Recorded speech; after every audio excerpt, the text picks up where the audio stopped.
ठीक है जी। Hello everyone, आज स्टार्ट करेंगे आपके ज्योमेट्री के मॉड्यूल से। पहले थोड़ा इसके बारे में मैं बता देता हूं, फिर आगे चलेंगे। पहली बात तो यह है कि मैं ज्योमेट्री को जानता हूं, ज्यादातर बच्चे मुश्किल मान के चलते हैं। ज्योमेट्री मुश्किल नहीं है, ठीक है जी।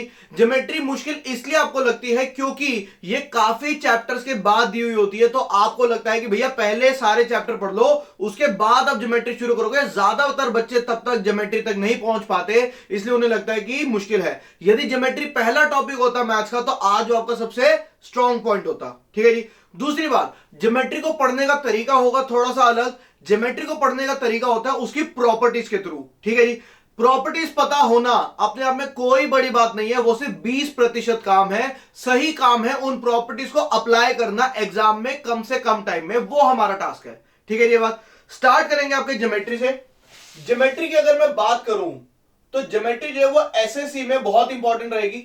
ज्योमेट्री एसएससी में बहुत इंपॉर्टेंट रहेगी। आपके करीब 50 में से 8 से 10 क्वेश्चन वो जो है वो सिर्फ ज्योमेट्री से आएंगे। अगर आपकी ज्योमेट्री वीक है तो आप टायर 1 में भी हमेशा प्रॉब्लम में आओगे और टायर 2 में भी हमेशा प्रॉब्लम में आओगे, ठीक है जी बात। मैं यहां पे जो पढ़ाऊंगा आपको टायर 2 के मुताबिक पढ़ाऊंगा, लेकिन वो आपको टायर 1 में ज्यादा स्कोर करने में मदद करेगा, ठीक है जी बात। दूसरी बात, ज्योमेट्री जो है उसको पढ़ने का तरीका मैंने क्या बताया, प्रॉपर्टीज के थ्रू। आपको अगर प्रॉपर्टीज पता है तो 20% आपका काम हो गया। लेकिन ज्योमेट्री का जो बेसिक काम है वो प्रॉपर्टीज ना होके कोई दो और काम अलग है। क्या काम है भाई? पहली बात तो यह है कि आपको फिगर बनानी आएगी, ठीक है जी। फिगर बनाना जो है वो थोड़ा सा मुश्किल काम है, और फिगर बनाने के अंदर मैं या कोई भी और टीचर, कोई भी किताब आपकी ज्यादा मदद नहीं कर सकते। इसके अंदर जो है सिर्फ एक चीज मदद कर सकती है, वो है आपकी मेहनत, ठीक है जी। आप जैसे जैसे क्वेश्चन करते चले जाओगे, 50 क्वेश्चन, 100 क्वेश्चन, 150 क्वेश्चन, 200 क्वेश्चन, आपका फिगर बनाना ठीक होता चला जाएगा। इसके अंदर ज्यादा कोई मदद नहीं कर पाएगा। हाँ, मैं ये कह सकता हूं कि फिगर बनाने के लिए जो चीजें सामान चाहिए होता है, जो प्रॉपर्टीज चाहिए होती है या फिर नाम चाहिए होता है कि क्या चीज क्या होती है, वो आपको हम जरूर बता देंगे, लेकिन इसमें आपकी मेहनत जरूर चाहिए। और दूसरा जो काम है वो है इन प्रॉपर्टीज को सही तरीके से कम टाइम में अप्लाई करना इन फिगर्स के ऊपर, ठीक है ये बात। अगर फिगर गलत बनी तो उसके बाद अप्लाई क्या करेंगे, अगर प्रॉपर्टीज ही याद नहीं है तो अप्लाई क्या करेंगे, लेकिन अल्टीमेटली हमें अप्लाई करके आंसर निकालना पड़ेगा। तरीका समझ आ गया बच्चे? प्रॉपर्टीज का तरीका है, फिगर बनाना प्रॉब्लम आएगा, इसके लिए आपको हार्डवर्क चाहिए होगा, मेहनत चाहिए होगी, और उसके बाद आपको अप्लाई करना आना चाहिए इन प्रॉपर्टीज को, ठीक है जी। जहां तक कोर्स की बात है तो सबसे पहले जो ज्योमेट्री का टॉपिक आता है वो आता है आपका पॉलीगन, ठीक है जी। पॉलीगन में से आपका करीब एक क्वेश्चन आएगा 50 में से। उसके बाद आपका जो टॉपिक आएगा वो आएगा सिमिलैरिटी और कॉन्ग्रुएंसी, ठीक है ये बात। सिमिलैरिटी और कॉन्ग्रुएंसी, सिमिलैरिटी के ऊपर आपका एक क्वेश्चन डायरेक्ट आएगा 50 में से, लेकिन कॉन्ग्रुएंसी के ऊपर शायद डायरेक्ट क्वेश्चन ना आ पाए, लेकिन ये आपके आगे आने वाली सारी प्रॉपर्टीज में कहीं ना कहीं यूज होती रहेगी। तीसरा जो टॉपिक आएगा वो आएगा आपका ट्राइंगल्स, और ट्राइंगल जो है वो काफी इंपॉर्टेंट टॉपिक रहेगा। ट्राइंगल के अंदर जो है आपका सब कुछ आएगा, ऑर्थो सेंटर, सर्कम सेंटर, इन सेंटर, सेंट्रॉइड। हिंदी मीडियम वाले बच्चे चिंता ना करें, अभी मैं इस तरीके से पढ़ाऊंगा कि आपको कभी कोई दिक्कत नहीं आएगी, ठीक है जी ये बात। हिंदी मीडियम वाले बच्चे हमारे पास बखूबी पढ़ते हैं, चिंता करने की बात नहीं है। तो ट्राइंगल आएगा, ट्राइंगल के अंदर आपका centroid, incentre, circumcentre, orthocentre, चारों आएगा। और आखिरी जो टॉपिक आएगा, सबसे मेन टॉपिक यहां पे लिख रहा हूं बच्चे, ये होगा सर्कल, ठीक है जी। सर्कल इसमें सबसे इंपॉर्टेंट रहेगा। ऊपर इसलिए लिखा है क्योंकि सर्कल जो है उसके अंदर पॉलीगन का, इसका और ट्राइंगल तीनों का यूज आएगा। सर्कल से कितने क्वेश्चन आएंगे भाई? सर्कल से करीब 4 क्वेश्चन आएंगे 50 में से। इससे कितने क्वेश्चन आएंगे? इससे 2 डायरेक्ट क्वेश्चन आएंगे 50 में से, और एक क्वेश्चन इन दोनों का इंटरसेक्टिंग आएगा, यानी कि इन दोनों से मिलके आएगा, ठीक है बच्चे। ये आपका ज्योमेट्री का कोर्स रहेगा। इसके साथ एक और टॉपिक भी रहेगा जिसको हम बोलते हैं कोऑर्डिनेट ज्योमेट्री, ठीक है जी।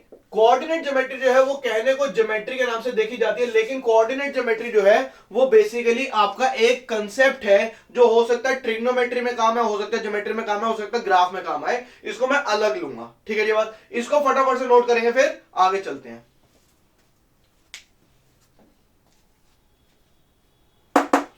यहां तक नोट कर लिया बच्चे? यहां तक नोट कर लिया? तो हम स्टार्ट करेंगे आपके सबसे पहले पॉलीगन से। स्टार्ट करेंगे आपके पॉलीगन से। पॉलीगन जो है वो बहुत ही आसान टॉपिक रहेगा, लेकिन ज्यादातर बच्चों को वो नहीं आता होगा। मेरे को कैसे पता भाई ये कि ज्यादातर बच्चों को नहीं आता होगा? क्योंकि अगर मैं अभी क्वेश्चन दे दूं तो मैं जानता हूं क्लास में से 90% बच्चे नहीं कर पाएंगे, ठीक है जी। ध्यान से देखेंगे। आज की क्लास में हम दो टॉपिक कवर अप करेंगे, एक आपका पॉलीगन और एक आपका सिमिलैरिटी कॉन्ग्रुएंसी, ठीक है जी। फिर एक क्लास रहेगी ट्रायंगल के लिए और दो क्लास लगेंगी आपके सर्कल को पूरा करने के लिए। ज्योमेट्री थोड़ी बड़ी है अपने आप में। तो हेडिंग डालेंगे पॉलीगन, ठीक है। हिंदी मीडियम वाले बच्चे नोट करेंगे पॉलीगन।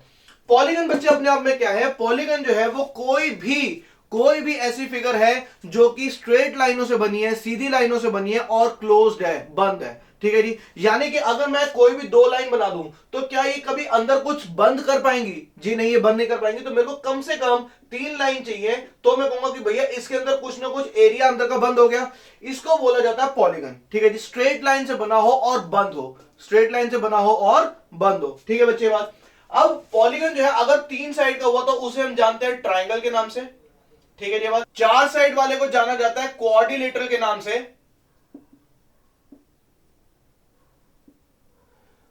क्वाड का मतलब होता है चार और लेटरल का मतलब होता है साइड, ठीक है जी। क्वाड चार मतलब यानी कि जितनी भी ऐसी फिगर है जिनकी चार साइड्स हैं उन सबका एक मिला के नाम बोल दिया गया है, वो है क्वाड्रिलेटरल। हिंदी वाले बच्चे ध्यान देंगे, क्वाड्रिलेटरल यानी कि आपका स्क्वायर, ट्रिपीजियम, रोम्बस, पैरेललोग्राम, कोई भी मैं बोलूं जिसकी चार साइड है, चार साइड को मिला के सारी फिगर्स को एक नाम दे दिया गया, वो है क्वाड्रिलेटरल यानी कि चार साइड वाला।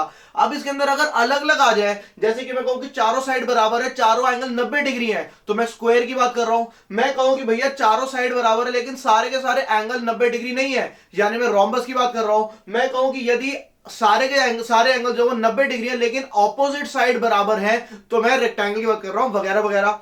इन सब के बारे में अलग अलग पढ़ेंगे लेकिन एरिया के चैप्टर में। अभी हमारा यहां पे जो काम है वो है पॉलीगन्स की प्रॉपर्टीज पढ़ना, ठीक है बच्चे बात।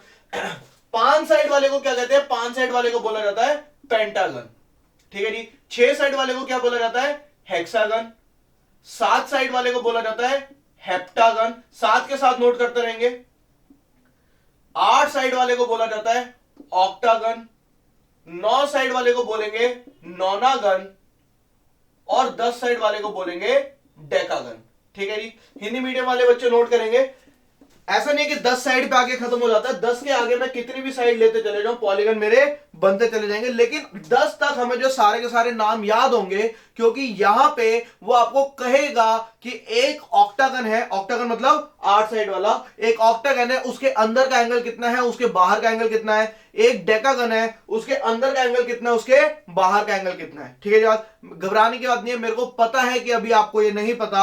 अगर मैं अभी पूछ लूं कि ऑक्टागन के बाहर का एंगल कितना होता है या अंदर का एंगल कितना होता है, 90% बच्चे नहीं बता पाएंगे। भैया नहीं पता तभी तो आप कोचिंग आए हो, यदि अगर आता होता तो कोचिंग आते, आप कोचिंग ना आते। घबराने की बात नहीं, क्लास के खत्म होने तक आपको सब कुछ आता होगा, ठीक है जी। तो टाइम वेस्ट नहीं करेंगे, इसके बारे में पढ़ना स्टार्ट करते हैं, ठीक है जी। अब पॉलीगन जो है वो आपके दो तरीके के हो सकते हैं, या तो पॉलीगन हो सकता है रेगुलर, साथ ही साथ बच्चे लिखते भी रहेंगे, या फिर पॉलीगन हो सकता है इररेगुलर, ठीक है जी। रेगुलर वो है जिसकी सारी की सारी भुजाएं, सारी की सारी साइड्स और सारे के सारे एंगल बराबर होते हैं, यानी कि इक्वल साइड्स इक्वल एंगल, ठीक है जी। ये बात रेगुलर पॉलीगन कौन सा है बच्चे? रेगुलर पॉलीगन वो है जिसकी सारी की सारी भुजाएं यानी कि साइड्स और सारे के सारे एंगल जो है वो बराबर रहते हैं। यानी कि मैं कहूं कि एक इक्विलेटरल ट्राइंगल यानी कि एक ट्राइंगल जिसकी सारी की सारी साइड्स बराबर है और सारे के सारे एंगल 60 डिग्री है, ये क्या है? ये है एक रेगुलर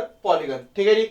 दूसरी तरफ इररेगुलर वो होता है जिसकी कोई भी एक साइड जो है वो बराबर बाकियों के नहीं हो पाती, ठीक है जी। यानी कि किसी की अगर साइड बराबर नहीं है, बेशक मैं कह रहा हूं बाकी सारी बराबर है, एक साइड ऐसी जो बराबर नहीं है, तो वो रेगुलर नहीं माना जाएगा। वो किस कैटेगरी में आ जाएगा? वो आ जाएगा इररेगुलर में, ठीक है जी। तो इसकी जो साइड्स हैं वो इक्वल नहीं होती, ठीक है जी। यानी कि मैं इक्विलेटरल ट्राइंगल के अलावा कोई भी ट्राइंगल बनाने को बोलूं वो कभी आपका रेगुलर नहीं हो पाएगा। मैंने बोल दिया कि एक राइट एंगल ट्राइंगल है, राइट एंगल ट्राइंगल में ये जो होता है ये हमेशा बेस और परपेंडिकुलर से बड़ा होता है। राइट एंगल ट्राइंगल में इसको क्या बोलते हैं? हाइपोटेन्यूज। हाइपोटेन्यूज सबसे लंबी साइड होती है, सबसे लंबी है, जो जब ये लंबी है तो वो बाकी दोनों के बराबर तो हो नहीं सकती। अगर तीनों बराबर नहीं है तो रेगुलर नहीं हो पाएगा, आपका सिर्फ इक्विलेटरल ट्राइंगल ही जो है वो रेगुलर हो पाएगा। इसी प्रकार से मैं कहूं रेगुलर कौन सा है? स्क्वायर।